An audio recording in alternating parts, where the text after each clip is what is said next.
On this video, I'm going to give you 5 strategies to maximize your content strategy so that it is streamlined, beautiful, and easy so that you don't burn out.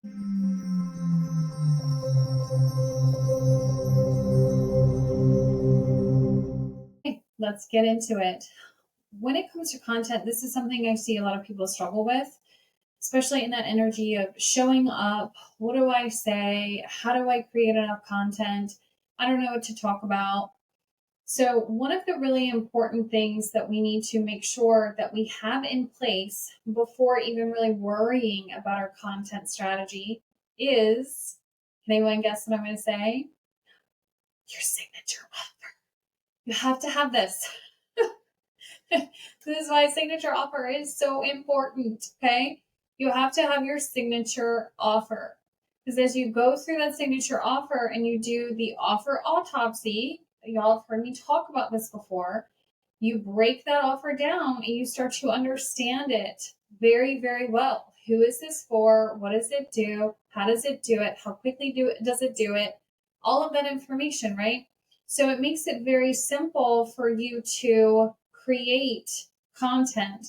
And I'm going to give you a very, very powerful strategy to do that in this list of things that I have. Okay. First and foremost, though, I want to talk about number one is planning your content around your cycle. I know this is probably something you're like, what? For those of you that have not watched my videos about cycle syncing, and understanding how to work within your natural rhythms as a woman. We have a 28-day cycle on average. This is very different than the masculine, which is what our whole world has been operating around, which is a 24-hour cycle. We are different. And so learning to operate within those cycles is going to be important. So I'm going to give you a really, really quick, rough rundown of how that will look when it comes to content creation in your business. So we look at our cycle, it has 4 phases. First phase starts at day 1 is our menstruation. So day 1 is the first day of our period. That can range, a lot of people are usually between 3 to 7 days. Okay, on average, we're looking at about 4 to 5 days for a woman's cycle in that phase. Okay, in that phase, we're going to look at this as if it's winter time. Okay, this is a time for mulling things over, contemplation, really taking stock of stuff. What's working for me? What's not working for me? How aligned am I feeling with what I'm currently doing? That kind of energy. So when it comes to your business, really getting clear on what your mission statement is, the type of impact leader that you want to be in your content, in your business, that's all going to be an important thing to focus on during that time. Now, that ranges up for about the 5 to 7 days. Then we go into that follicular phase, which is the next phase, and we'll think about this as springtime. This is going to be whatever is between your ovulation window and your menstruation. So some people have a longer follicular phase, some people have a shorter follicular phase. Ovulation typically starts on the 11th day of your cycle. So that's day 1 of the ovulation phase, which is 5 days. So whatever that little window there, that's our springtime. Okay, so this is when we start getting ideas flowing and we start getting excited about stuff. So this is going to be the time that we start writing our content strategy for the upcoming month. This is when we're really in those juices. Things are growing, blooming, blossoming. We're feeling that jazziness coming over us. We've got hormones coming through, testosterone starting to come through for that ovulation. So we're feeling more jazzy. Okay, so ideas, inspiration, content strategies, your content planning. Okay, that's that time. Then we move into that ovulation window, again, day 11 through 16, right? Am I mathing correctly? But it's a 5-day window. That day window is the time that you need to be recording videos. So if you have a workshop coming up, schedule it for when you're ovulating. If you want to put together a program and you need to record a bunch of videos for it, do those while you are ovulating. If you need to do like sales calls, discovery calls, you could do them once a month and schedule them in that time. You are the most on when it comes to energy. You feel the most powerful. You feel the most like unstoppable in that window of time. So for those 5 days, those are the days to really like, I'm going to get in and get it done. We're going to utilize that. And then we move into the luteal phase. Oh, ovulation is summertime. Sun is out, big and bright. Okay. Days are long, feel good. Then we go into luteal. Now, the luteal phase is the longest, but that has 2 phases that I say. It has 2 phases. We have luteal phase 1, and then it goes into the second phase. Luteal phase 1 is going to be the duration of time between that ovulation window ending and the 7 days leading up to your next period. So depending on how long your cycle is, if you have a shorter cycle of 21 days, if you have a longer cycle of 35 days, that's going to vary a lot. Okay. But that first phase, you're still riding out the testosterone, those hormones that were coming in for the ovulation. So you've got a window of time, whatever it is, from the ovulation until your 7 days prior to your next period. Whatever that day time is, it could be 3 days, it could be 7 days, it could be 10 days. I don't know. You have to calculate your cycle. You can use like your health app in your phone, or you can get other apps that are going to tell you more about your cycle. That frame, that's phase 1. You still have some juices. So I would ride that out as long as you can. I would keep creating as much content as you can, as long as you're still feeling kind of juicy. Okay.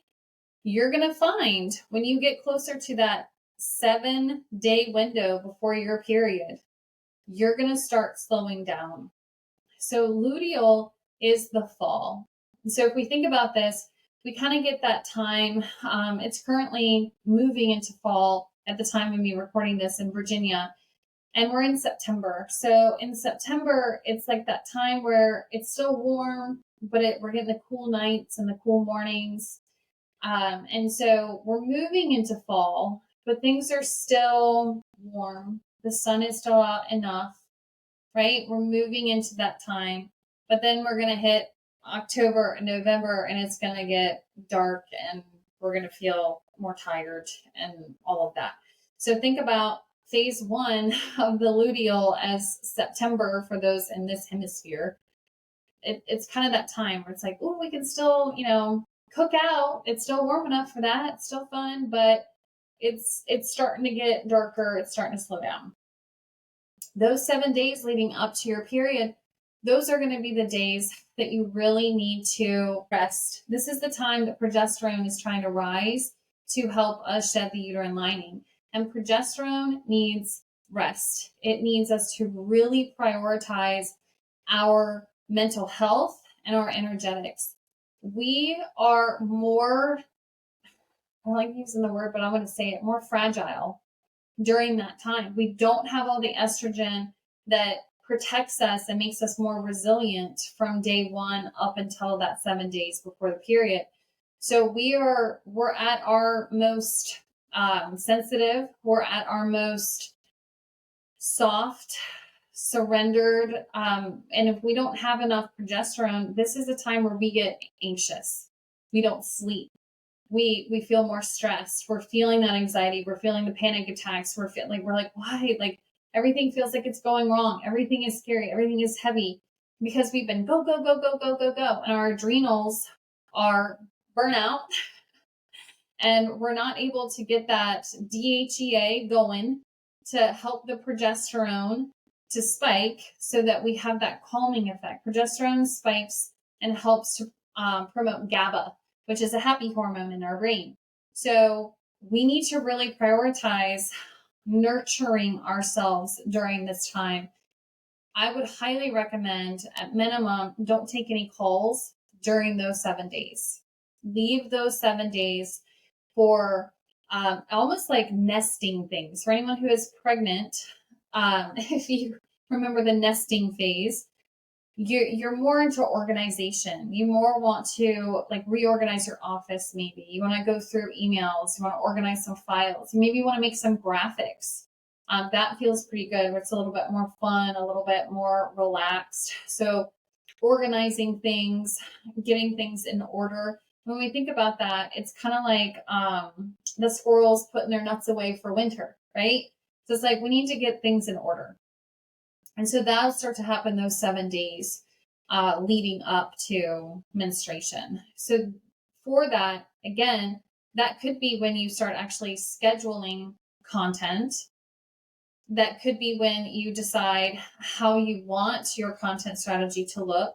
But I really want to emphasize, be mindful of yourself during this time, because the more you can nurture yourself and nourish yourself during those 7 days, the easier those days will be.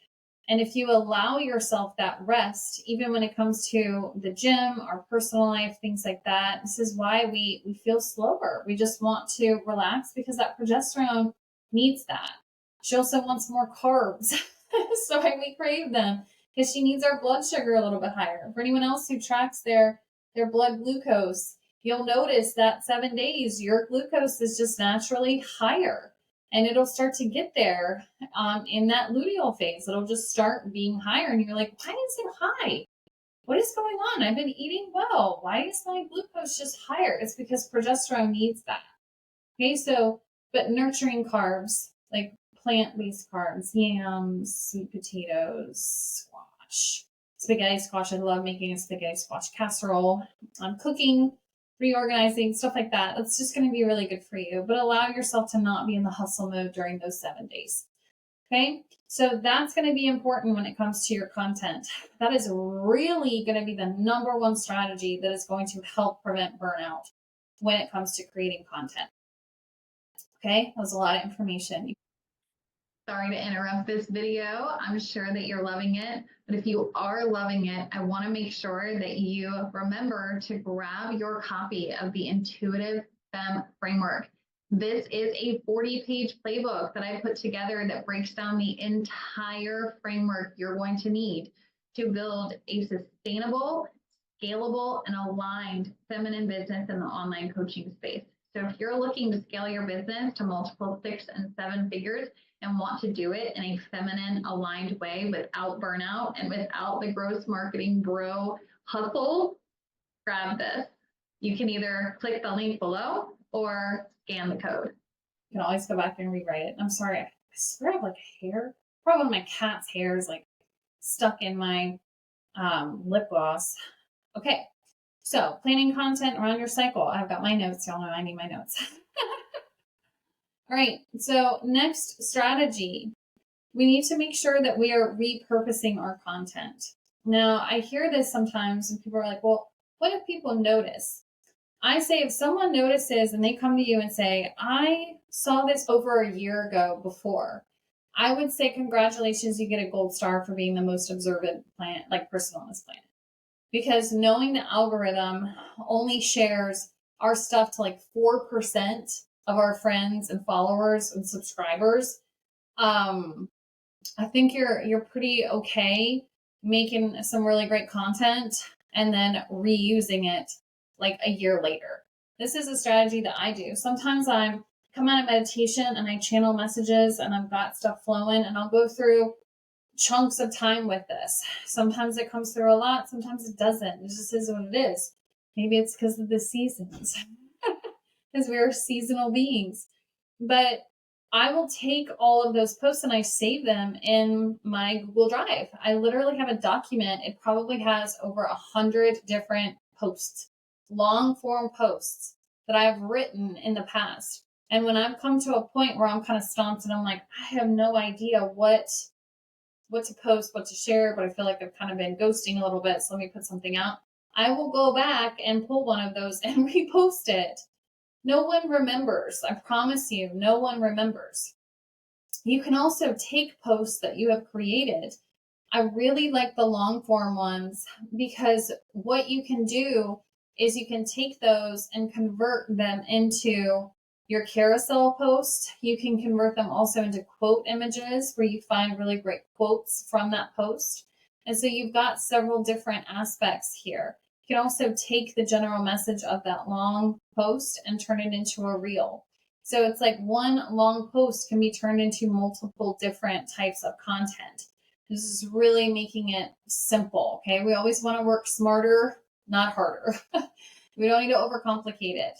And again, don't worry. Well, what if someone notices this carousel and already read the long post? I'm telling you, if they do, congratulations to them. They're really following you hardcore because the algorithm knows who has seen what, and it is not going to spout out the same type of stuff. Like it knows what's on those images. Okay. There's a whole rhyme and reason to it. So again, don't overthink it. Create the content, put it out there. You can use a scheduler. I will say it is easier.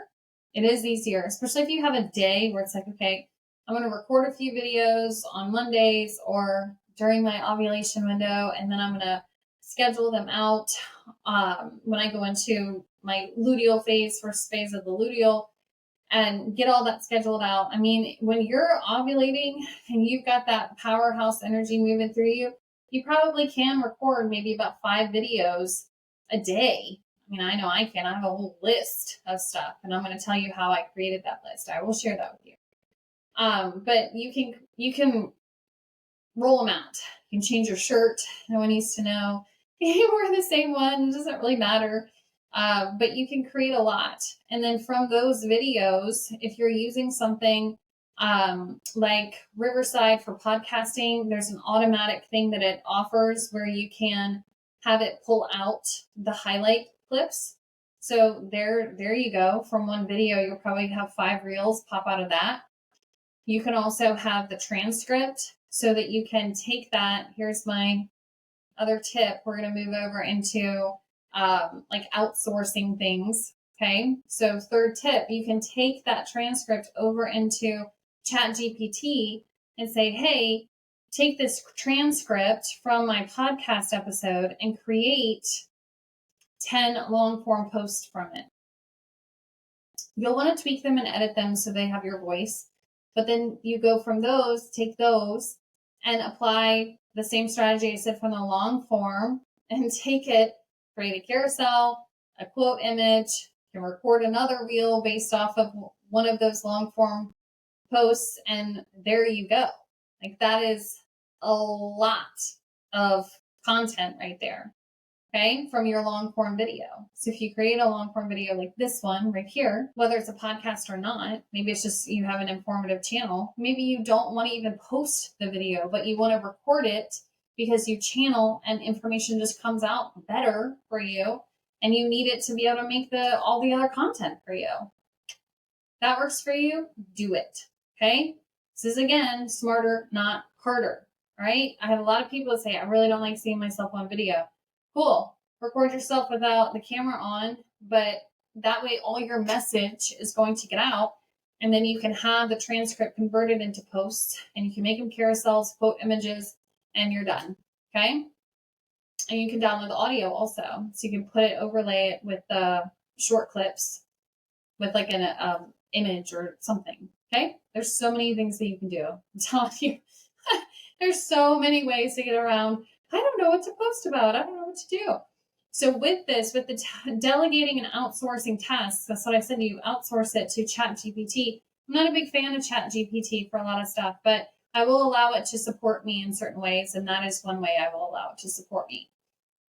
It can be very helpful to do that. It's still your voice, it's still your message, it's still your content. It's just making things a little bit more streamlined and easy for you instead of having to pay someone to take the transcript and make posts, or you taking all that time. Oh my gosh, that would take a long time, hours, versus popping it in there and it spouts it out in like a minute. Okay, so smarter, not harder. It's okay to allow yourself to be supported. Outsourcing, you can hire like a virtual assistant to have them schedule all the content for you, or to do the stuff where it's like, here's this transcript, they can do all of that. So just going to depend on where you are with your budget and if you're wanting to outsource, but you need to have the strategy in place so that you can tell them what you need them to do. Okay, so that will help again with the burnout and not feeling like we're just exhausted and having to do too much. Number 4, I already went over one of the tools, Chat GPT. That is helpful. I would not ask it to just make you content. I don't recommend that, especially for intuitive women, intuitive business women, because that takes your heart out of it. It takes you out of it. Okay. We still want to be in our content. This is important. So if we can have it help us create content from what we've already created ourselves, cool. Again, it's a tool and it's supporting us. But one really helpful strategy that we can utilize when it comes to creating content and knowing what type of content should I be putting out, going back, having that signature offer, understanding who our audience is, what they need, what their struggles are, all of that kind of stuff, what their desires are, we can go to Chat GPT and ask it to identify, act as a researcher, say something like, I need you to do some research for me. I work with an audience of that, like this is their age, this is what they're doing, etc. I need you to do some research and tell me what their biggest fears, their biggest frustrations, and their biggest desires, their deepest desires are. And please put this information in a table. I promise you're going to want it in table format so you can paste it over into a Google Sheet. I didn't ask it that the first time and it was a pain. So you're welcome. But put it like, take all that. And so it'll tell you, I would say maybe they're 10. It'll tell you what their 10 struggles are, their 10 frustrations, desires, and what was the other one? Struggles, fears, whatever. But it will take all those, and then you can ask it to go one step further, where you tell it, say, can you please create a list of 25 long form videos that I can create that would be targeted to the needs of these people. And then it will spout off a list. These are ideas. You don't have to do exactly this thing, but to have these ideas, we can say, okay, cool. I'll record these videos. I will do this. And then again, whether you want to load the actual video, totally up to you. But if you don't, and you want to just take it to use to create all the other aspects of content, there you go. And it allows you to speak in your expertise, in your voice, to share your knowledge. Okay. And then number 5, the last thing, we want to make sure that we are not watering ourselves down and spreading ourselves too thin. This is really, really important. Really, really important. With tools and apps, like of course, like Canva for like making graphics and images, I feel like that's a no-brainer. So I'm sorry for those that are like, what the heck is Canva? But Canva, it's a graphics software. And then you can use a planning app, something like Plannable, Loomly. I think Hootsuite still exists. Planoly, that one. So there's tons of different softwares out there that you can schedule content. So if you do hire someone and you're like, I really don't want to give them access to my actual Instagram or TikTok, you can put them in as a team member in one of those softwares, and they can schedule all your content in there so that they don't have to actually be in your account, but they can still be the one to schedule all of it. So that is helpful. Okay, moving on to the platforms. Sorry about that. So number 5 is platforms. I get it. There are a ton of them out there and more are popping up every day. But we need to be mindful about where is our target audience hanging out. For example, I work with women who are 35 and older that are heading into perimenopause, who are wanting to reinvent themselves, who are wanting to create something new, who are wanting to build a business. Those women are probably not going to be on Snapchat. Probably not. Okay. They're going to be on what I'm on. Because that's what's comfortable to me and that's the age range I'm in. Facebook, Instagram, YouTube. Some of us are dabbling with TikTok. It's easy because I do pump out my stuff with the scheduling tool and I just have it added there and it just spells it out. But be mindful that you're hanging out where your target audience will be hanging out. Maybe you need to be on LinkedIn. I haven't even tried to get on LinkedIn because that feels very overwhelming to me. Maybe you need to be on Pinterest. Maybe you have like templates and consumables that are like that, and it's better for people to see them. So maybe you need to focus more time on Pinterest. Okay, so really being mindful, where is my audience hanging out? And where do I need to be to talk to those people? Okay. And I would say limit yourself to maybe 3 or 4 platforms, because it can just get to be too much. This is where people are burning out, especially if you're not using a planning software that can just put the post in and it puts it on onto the different ones. It can be a lot trying to bounce around and post them all and do that. Trust me, I've been there, and that is like a full-time job in and of itself. Okay, so those are my 5 tips for your content to avoid burnout. I would love to know in the comments what your favorite one was, what you learned from this. There was an aha where you're like, gosh, I've never heard that before. I had no idea.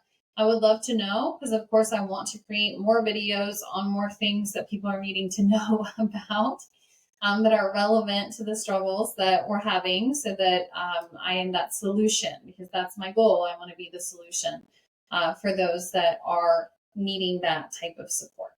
So again, leave your comments, leave your questions.